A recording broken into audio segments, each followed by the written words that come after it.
All right, in order to reuse this connector that makes it easy to wire up the VESC, you need to crack this guy open to take the wires because they're just plugged in. So my method that I found to open them easiest is, so we have these 2 screws, right? What you do is you remove them, which I'll show you. You remove them, you place a knife or something in between the halves, and you put that screw in, and it'll actually press them apart. You'll see in just a second. This is my state-of-the-art splitting tool, and you'll take this blade, put it in between, and you're gonna hammer it until it's as far as you can get, till the blade's like right about here. You'll see. All right, you can see, okay.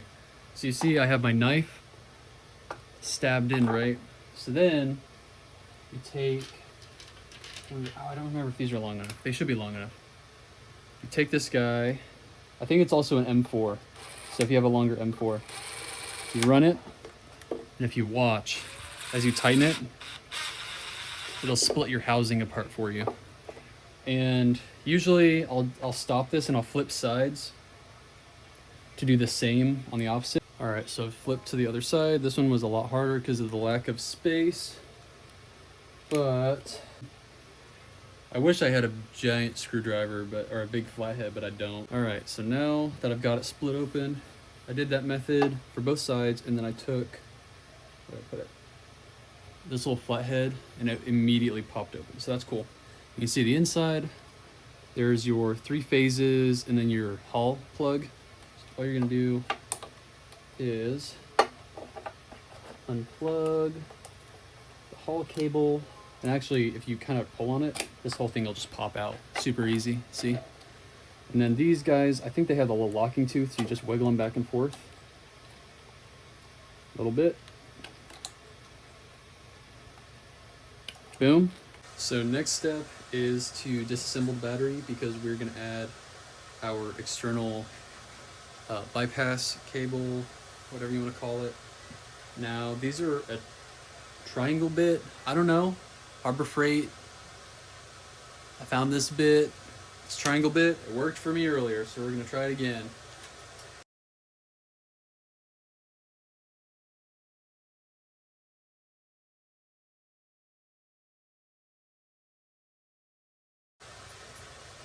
A lot of screws, I'm trying to keep these separate. So as I'm cracking this open right on this end with the light, looking inside, I'm peeking. I'm not fully opening it, and I can see the terminals I want are right here, right? So I should probably go ahead and mark it so I know where I want to put the wires.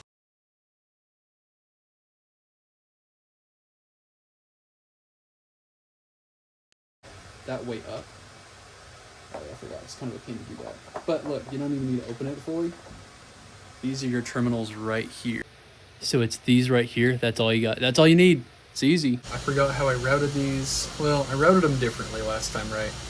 But due to the thickness of these wires, they do not bend the same way that my others did. They didn't fit in this tiny little gap. So actually these are gonna go straight head on with these wires. This, I'm using this waterproof grease. It's actually just silicone grease. It's really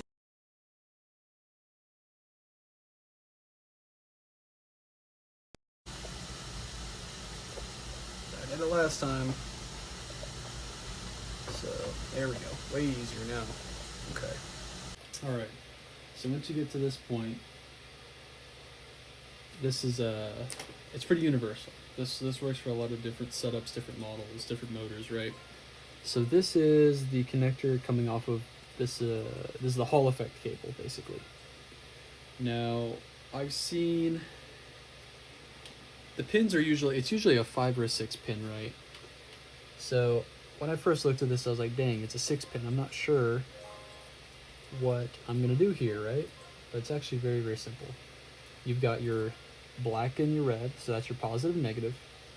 You're always gonna have 3 Hall effect sensors, and those are typically paired together.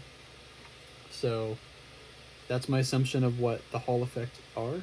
That makes sense because our connector here is also a 6 pin. It's really easy. You've got your positive on the outside, you've got your negative on the opposite side. You have your temperature, And that makes it easy. The rest of them are give your hall wires. I'm starting to get a little tired. This is the second time around. It's taking me a lot longer, but it's all good. So we have our throttle. I know for a fact it's ADC, right? And we need to only use 3 wires of this. And I'm not going to reuse this connector, so it's going by. And you can already see, there we go, 4 wires. Checked the first time around, and there are 3. We have a positive, we have a negative, we have a address to the LED ring that's on it, the NeoPixel or whatever it calls. And then there is our actual throttle output, which 90% sure is yellow. We have our 3 wires, and I have an extension wire that's going through the scooter, and it's only 3 wires. Alright, so I just want to do a little recap of where I'm at. So we have my power button coming through, hooking up here, 3 wires. It's mounted in the frame in this little hole down here.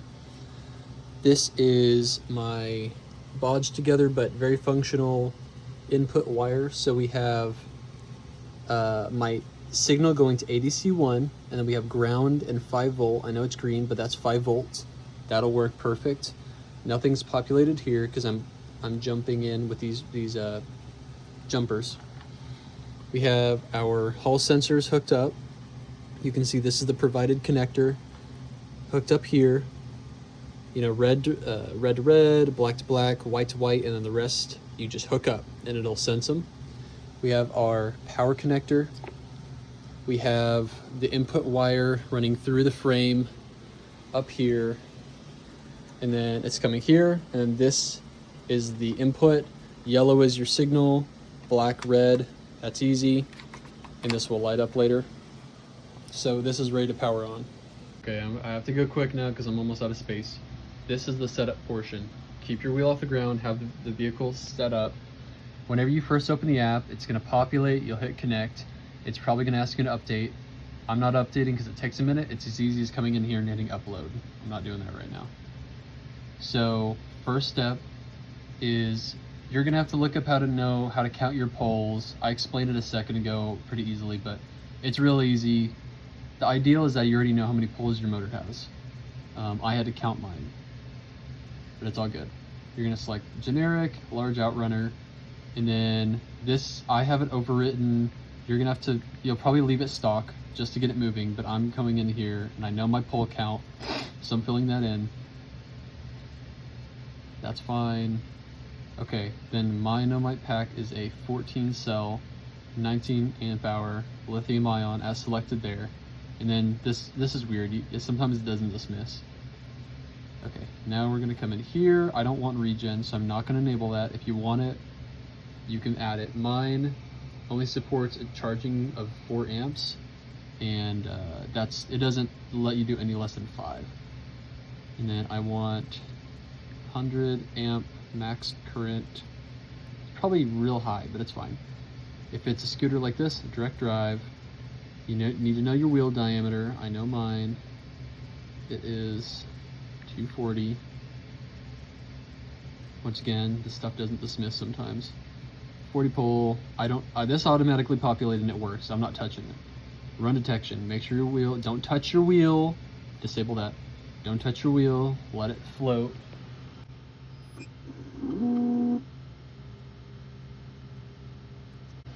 Not too bad, huh?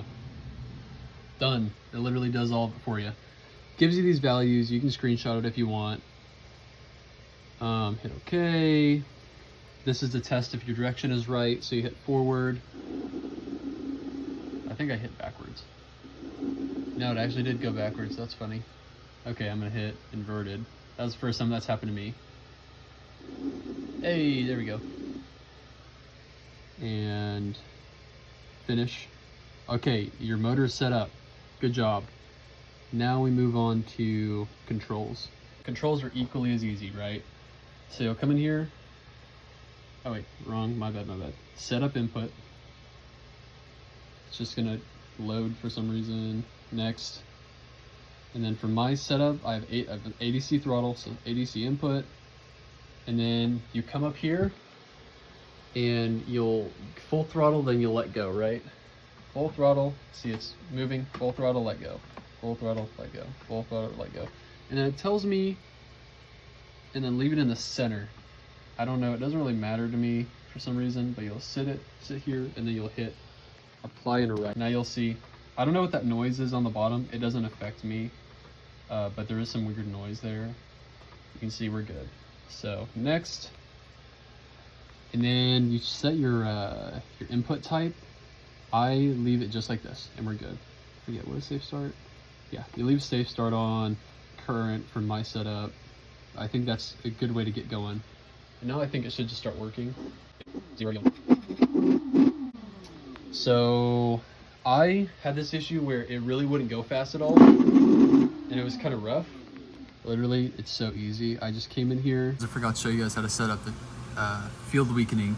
So if you noticed earlier, the wheel didn't spin so fast. This is your solution. First of all, you need to mess around with your, I think it is in here.